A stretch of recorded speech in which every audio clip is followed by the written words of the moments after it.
믿음의 동역자와 기쁘게 사역을 하고 계시는데요. 네. 두 분께 잊지 못할 일이 있었다고 들었습니다. 어떤 거죠? 사실 그 아내를 만난 곳은 선교지였어요. 네. 우즈베키스탄에 네. 우리 오륜교에서 선교지에서 만났는데 네. 그때 아내가 신장 이식을 이제 받은 상태였어요. 네. 투석을 하다가. 네. 그래서 저희가 이제 만나서 이제 결혼했는데 저도 몰랐는데요. 네. 저도 몸에 이상이 있고 아내도 몸이 아프니 네. 이게 난임 부부라는 걸 알게 됐던 거예요. 어. 그래서 결혼한 3년 동안 네. 시험관도 시도해보고 했는데 음. 이제 아이를 가질 수 없다.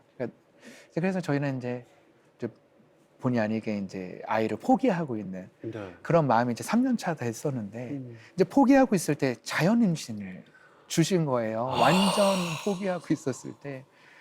그래서 아이를 이제 아내가 키우고 네. 사실 저도 제가 그렇게 아이를 기다리고 있었는지를 아내의 첫 통화로 알았어요. 아, 너무 귀하다. 아내가 전화가 딱 와서 네. 퐁퐁 울면서 음. 그날부터 하루에 3번씩 아이한테 편지를 쓰고 네. 심지어는 초음파 기기도 사서 제가 심장 소리도 듣고 날마다 그 아이를 위해서 이제 준비를 하고 있었어요. 야. 한 23주 차가 넘어가고 있었는데 음. 제가 이제 아내가 갑자기 자궁 경부가 이제 짧아져서 네. 조산기가 있으니 어. 그렇게 묶는 수술을 해야 된다 네, 해서 네, 네. 급하게 수술을 하게 됐죠. 그래서 수술을 했는데 그게 원래 한 번 하면 잘 안 풀린다는 하는데 네. 한 하루 만에 툭 뜯어진 거예요. 그래서 이제 기도해 주시던 분이 또 저 잘 수술했어요. 그래서 감사해요. 막 응답 받았어요 했는데 또 몇 시간 뒤에 다시 수술 들어가야 돼요. 뭐 이런 거를 몇 번 반복하고 있었죠. 그리고 이제 제가 한 20일쯤 한 3-4번의 수술이 있었고 그 20일쯤 있었을 때 이제 제 고향에 있었던 그 어렸을 때 다니던 누나의 교회에 네. 저를 오랫동안 초청을 약속했었어요. 네. 거기를 제가 이제 간증의 자리를 갔었는데 아내도 하나님 지켜주실 거야. 하나님 우리 함께 하시니까. 네. 그러고 이제 예배 자리에 이제 오르는데 예배 자리에 오르기 바로 5분 전에 네. 이제 우리 아이의 그 사망 소식을 이제 듣게 아. 된 거예요. 그래서 제가 이 마음을 추스릴 수 있는 시간이 5분밖에 되지 않았고 찬양 소리가 막 들리면서 저는 이제 올라가야 되고 그런 일을 이제 겪게 되면서 그날 강당에 서게 됐어요. 네. 아내하고 통화를 했을 때 우리 하나님을 신뢰하자. 하나님의 주권을. 우리 뜻대로 될 수 있는 일이 아무것도 없지 않냐. 분명히 하나님의 계획이 우리의 상심보다 하나님의 놀라운 계획이 있을 거야. 그래서 우리 끝까지 예배하자. 아내가 동의해줘서 원래 사산하면 6시간 안에 분만을 해야 되는데 제가 예배 끝나고 올라가는 시간만 해도 4시간 후였어요. 근데 아내가 혼자 버티겠다. 분만실에서. 그래서 제가 예배 드렸고 그날이 추수감사주일이었어요. 전 몰랐어요. 20일 동안 밤을 새면서 아내랑 수술실에 있어서 가지고 그날 제가 그토록 기도했던 아브라함이 이삭을 바친 마음이 어땠을까? 하나님이 살려주신 거 알고 이랬을까? 했는데 온전한 하나님의 신뢰를 배우게 됐어요. 제가 그때 그런 것 같아요. 하나님께 하나님 저 당당하게 요청하고 싶어요. 우리 사랑하는 우리 조이를 하나님 손에 드릴게요. 제가 하나님이 걷어가셨다 이런 표현 쓰지 않고 태명이 조이였나? 네, 뭐 데려간다 이런 말이 아닙니다. 제가 하나님 손에 온전하게 드릴 테니 하나님 우리 다음 세대 좀 저에게 주십시오. 갑자기 그 죽어가는 아이들이 보이더라고요. 막 올랐어요. 그 전에는 아이들을 봐도 제가 눈물을 흘리면서 기도하지 못했어요. 막 그냥 사랑스러웠고 하나님 이 아이들에게 복음을 전하게 해주세요 했는데 그때만큼은 앞에 앉아있는 아이들이 보이는 거예요. 드럼 보고 싶다고 앉아있는 그 꼬맹이들이 이 아이들의 생명 하나가 하나님의 주권 없이는 우리가 태어날 수 없는 이 소중한 생명인데 꼭 하나님 제가 복음 전하고 싶습니다.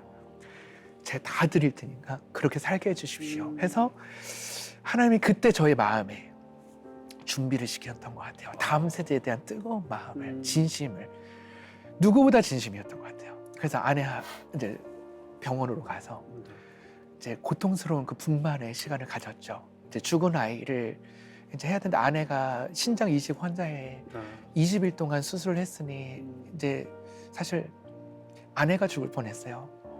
아내가 되게 강한 친구인데 그러더라고요. 하나님 살려주세요 이러는 막 울면서 입술은 다 트져서 피가 나고. 근데 제가 이제 의자가 멀리 있게 하더라고요. 아이가 아무래도 사산되었으니 죽은 아이니까. 뒤에서 이런 기도를 했습니다. 처음에는 몰랐는데 우리 아내는 살려주시면 안 돼요? 하나님, 우리 아이는 몇 시간 전에 이렇게 많은 사람이 기도했지만, 그러면서 또 무슨 생각이 드냐면 하나님의 주권에 맡기자. 그래서 제가 이런 기도를 했어요. 너무 잔인할 수도 있는데 제 마음으로, 하나님이 혹시나 지금 이 순간 제 아내를 데려가시더라도 제가 하나님을 향한 마음을 꺾지 않겠습니다. 저 예배할게요. 제가 하나님의 사랑을 바꾸지 않겠습니다. 왜냐면 그렇게 어렸을 때도 훈련 받았잖아요. 알코올 중독 제 아버지 앞에서 막 어려운 시간들 속에서 눈이 안 보였다고 보이게 해주시고, 또 제가 삐뚤게 살다가 또 막 하다가 발목도 그렇게 되고, 너무 감당할 수 없는 삶을 살았으면 이때는 알아야죠. 하나님 하실 말씀이 무엇입니까? 근데 그리 하시지 않더라도 제가 하나님께 예배하겠습니다. 이제 제 소망으로 살지 않을게, 그 기도를 계속했죠. 근데 감사하게 저희 아내를 살려주셨어요. 아이는 제 손으로 영안실에 놓고 이제 3일 뒤에 저희가 화장하고 그 유고를 가지고 이제 선교지를 다녔어요. 왜냐면 저는 화장을 경험해 본 적이 없어요. 아, 유고를 가지고 선교지에 다니셨어요? 사실 이 유고를 가졌는데 이걸 어떻게 해야 될지를 한 번도 경험이 없었어요. 그렇다고 어디다 막 아무데나 막 뿌려주거나 막 이거를 전혀 몰랐어요. 근데 마음의 준비가 안 되고 제 눈앞에서 아이의 보낼 준비가 안 이거를 이렇게 되신 막 거네요. 빻고 그런 걸 우리 눈으로 다 봤을 때, 그래서 제가 이걸 들고 어떻게 해야 돼요, 주님, 이러다가 이제 아내랑 이제 선교제 제주도에 갔는데, 이제 거기에 아내랑 가장 아름다운 곳에 우리 뿌려주자. 그래서 선교가 마쳐지고 우리 둘만의 공간인 대평포구라는 곳이 있어요. 사람들이 잘 많이 안 갔었던 그 아름다운 곳에 아이를 뿌려주고 예배를 드렸죠. 그러고 나서 이제 후에 그 아이를 뿌려준 그 대평포구 앞에서 저희 아내랑 저랑 다시 침례를 받고 이제 국제수목교회에서 선교사로 저희가 임명을 받게 되었어요. 네. 그런 시간들을 겪게 되었네요. 아무나 겪을 수 없는 시간이었네요, 선교사님. 태명이 조이였어요. 하나님의 조이. 기쁨. 네, 그렇습니다. 아, 근데 이 아이가 저희에게 큰 선물을 주고 갔어요. 저희뿐만이 아닌 저희로 하여금 다음 세대 사역을 시작하게 했기 때문에 우리 조이는 정말 축복이다. 우리 아내가 기도했던 것처럼 네. 하나님의 축복이 되었습니다. 어떠한 말로도 위로가 되지 않음을 알면서도 하나님께서 또 선교사님한테 큰 미션을 주셨네요. 조이를 통해서. 참 평안을 얻었어요. 네. 네, 말로 할 수는 없지만 뿌려준 날 이제 저희가 그 사실 이지호 목사님 말씀을 들으면서 네. 마음을 많이 닫았어요. 막 다운로드 받아서 네. 수백 번 들었거든요. 아내가 그 전날 말씀 클립 하나를 올린 게, 하나님 더 이상 우리를 어떤 환경이 오더라도 이해시켜주지 않으셔도 돼요. 이제 이해로 살지 않고 믿음으로 살겠습니다라는 그 클립을 아내가 올렸어요, SNS에. 네. 네. 그러고 나서 이제 아이를 뿌려주고 인터넷에 보니까 근처에 예배가 뜬 거예요, 알고리즘으로. 그 예배 들어가자. 우리 할 게 뭐가 있겠습니까, 사실. 근데 딱 찾아보니까 뿌려준 그 등 뒤에 언덕에 교회가 아닌 곳에 소모임으로 예배를 하고 있는 걸 네, 발견했고, 네. 딱 들어갔는데 거기 이지웅 목사님이 앉아 계시는 거예요. 제주도에 와, 그때 화요일 날 위로를 저녁 받았다.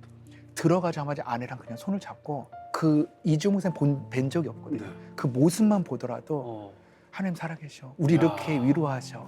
그랬는데 그때 이지웅 목사님이 이제 소개하라고, 사람 몇 명 없었으니까. 그래서 아이 사산돼서 뿌려주고 왔습니다 했더니, 혹시 괜찮으면 우리 잠깐 성경 공부 잠깐 멈추고 기도해 줬으면 좋겠다.